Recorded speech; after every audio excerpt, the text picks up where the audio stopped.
যার জীবনে বউ নেই আর মা নেই সে ছেলে বুঝতে পারবে রান্না করে খাবার চালাক কোথায়। মোটামুটি আমাদের রেডি হয়ে গেছে, একটু ঘি দিয়ে নেবো।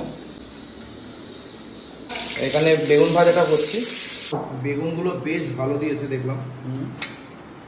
কাঞ্চনদাকে খুব রাগাচ্ছ, কাঞ্চনদাকে খুব অসম্মান করছো, তুই কি বলবে এই বিষয় নিয়ে? এটা আমাদের মধ্যে হয়েই থাকে। গুড মর্নিং, শুক্রবারের শুভেচ্ছা জানাচ্ছি কলকাতা থেকে। আর এখানে আজকে হনুমান জয়ন্তী, তাই নিরামিষ রান্না হবে। আজকে খিচুড়ি করবো, আমি করবো। রাহুল একটু বেরিয়ে গেছে, একটু কাজে বেরিয়েছে, আর আমি এখানে আজ রান্না বান্না করবো, তোমাদেরকে শেয়ার করবো অবশ্যই। এখানে বাজার করতে বেরিয়েছি এখন আমি। চলো এবার একটুখানি আমরা পাঁপড় নিয়ে নিচ্ছি, ওই ইয়ে ব্যাট পাঁপড় টাইপের। যে কত করে কি পাঁপড় গো? এই যে দুটো। চলো নেওয়া হয়ে গেছে। একটু ধনে পাতা নিলাম, একটু আদা নিলাম। কলকাতার নতুন সংসার পেতেছি আমরা বন্ধুরা। এই অনেকে কি বলছে শোন, বলছে তুমি কাঞ্চনদাকে খুব রাগাচ্ছ, কাঞ্চনদাকে খুব অসম্মান করছো, তুই কি বলবে এই বিষয় নিয়ে? এটা আমাদের মধ্যে হয়েই থাকে। অ্যাকচুয়ালি কি হয় কি, আমরা খুব ইয়ার্কি মারি, ফাজলামি মারি। ও আমাকে নিয়ে ফাজলামি মারে, আমি ওকে নিয়ে ফাজলামি মারি। আক্ষরিক অর্থে আমরা কেউই ওরকমই নই, আমরা একটু এনজয় করতে ভালোবাসি, দ্যাটস ইট। জীবনে আর কি আছে, এই তো কয়েকদিনের জীবন। এই রঙ্গমঞ্চে রঙ্গ করে, নাটক করে ভালো কাজ করলে তোমার নাম থাকবে, আর যদি খারাপ কাজ করি বাস সবাই বলবে এই লোকটা খুব খারাপ ছিল। আমি আবারও বাজার থেকে চলে এলাম, কিন্তু গল্প করছে দেখো। সত্যি ভাই সত্যি, মানে আলু কাটাটা একমাত্র উপলক্ষ মাত্র, গল্প করাটাই হচ্ছে মেন। তুই দেখ ওখানে 10 কেজি আলু এমনিই কেটে ফেলতে পারবি, তুই বুঝতেই পারবি না। মানে ফোন এমন জিনিস। বেগুনগুলো বেশ ভালো দিয়েছে দেখলাম। এখানে 80 টাকা কিলো বেগুন। 80 টাকা কিলো? আচ্ছা, কিন্তু এত বড় বড় বেগুন ভাই কে ভাজে ভাই? ঠিকই আছে, হ্যাঁ এটা মাঝখান থেকে একটা দে ভাই। ঠিক আছে, বেগুনগুলো খুব ভালো, কোনো পোকা পোকা নেই। শিওর তো? তাই তো দেখতে পাচ্ছি, দেখবো তো। সে তো সুন্দর, বাইরে থেকে অনেক মেয়েদেরও অনেক সুন্দর লাগে, তারপরে তো বিয়ের পরে সব ছেলেপিলে বোঝে যে। Thank you. আবার একটু ভাবলাম ভেন্ডি ভাজা খাবো, চলো। তার সঙ্গে আলু ভাজা হলে কেমন হয়? আলুটাও হয়, আলুটা কাটবি তুই। আলু ভেন্ডি ভাজা, ঠিক আছে। রেডি। আজকে ডিরেক্ট ইয়েতেই রান্না করবে, একটুখানিতে, মানে একটু ইয়ের ভেতরেই। সাদা জিরে দিয়ে দিলাম, আর এদিক থেকে তেজপাতা, শুকনো লঙ্কা, বাস। এরপরে একটু একটু করে রান্না হবে, দেখো একবারে এর ভেতরেই রান্না করবো।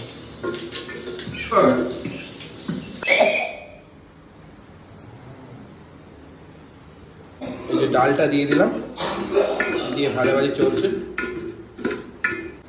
এরপরে কিন্তু আমি লবণটা দিয়ে দিলাম, আর একটু হলুদ দিয়ে দিলাম এর উপরে। আমার রান্না কেমন হবে আমি নিজেও জানি না, বাট আমি চেষ্টা করছি। আর তারপরে কিন্তু জিরের গুঁড়ো দিয়ে দিলাম। অ্যাকচুয়ালি কি হয়, জায়গাটা খুব শর্ট তো, ওর জন্য সাফোকেশন হয়ে যাচ্ছে।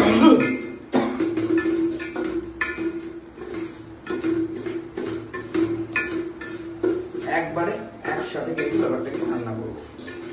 তুমি জানি এই রান্না থেকে অনেক অনেক কথা বলবে, আমি সত্যি রান্না করতে খুব একটা ভালো পারি না। মায়ের ওপরে কিছু রান্না করা যায়। একটু বাদাম দিয়ে দিলাম, এখানে কোরানি চলছে আদা, আর ও তো কাস্তে কাস্তে। যার জীবনে বউ নেই আর মা নেই সে ছেলে বুঝতে পারবে রান্না করে খাবার চালাক কোথায়। কোনো ব্যাপার না, সবকিছু সহ্য করে নিতে হবে। জীবন কঠিন তো হবেই, আর এই কঠিন জীবনটাকে একটু সহজ করে নিতে হবে আমাদের। চাল ফাল দিয়ে দিলাম, ও আলুগুলো দিয়ে দিচ্ছে, একদম ঘেটে খাওয়া রান্না হবে। আদৌ খাওয়া যাবে কিনা জানি না। আর আমার সত্যি আজ হনুমান জয়ন্তী না হলে, শনিবার না হলে আমি হোটেলেই খেতাম। সোয়াবিন চলে গেল, এই বেগুনের মধ্যে একটু হলুদ দিয়ে দিচ্ছি, ঠিক আছে? লবণও দিয়ে দিই, হ্যাঁ ওকে, একটু লবণ দিয়ে দিচ্ছি। স্যার আপনি আবার কি করছেন? বাহ, ভালো করেছে। চলো, মোটামুটি কিন্তু হয়েই এসছে, দেখতে পাচ্ছি, যা বুঝতে পারছি। খিচুড়ি মোটামুটি রেডি, মোটামুটি আমাদের রেডি হয়ে গেছে। একটু ঘি দিয়ে নেবো,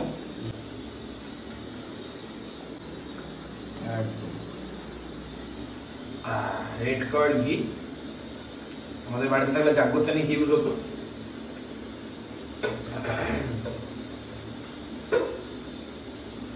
একদম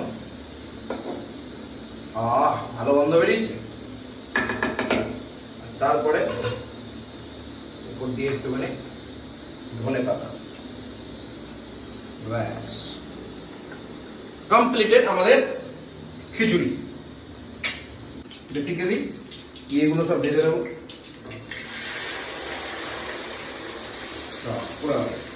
ওকে, ভাজাভাজি হবে এখন। ভেন্ডি ভাজা, টাটকা ভাজা, খেতে মজা। স্যার, ভাজাভাজি হলো? একটু হয়ে গেল মোটামুটি, কিন্তু ভাজাভাজি কমপ্লিট। আর একটা ভাজা হবে, আরো 2 রকম ভাজা হবে। এখানে বেগুন ভাজাটা করছি।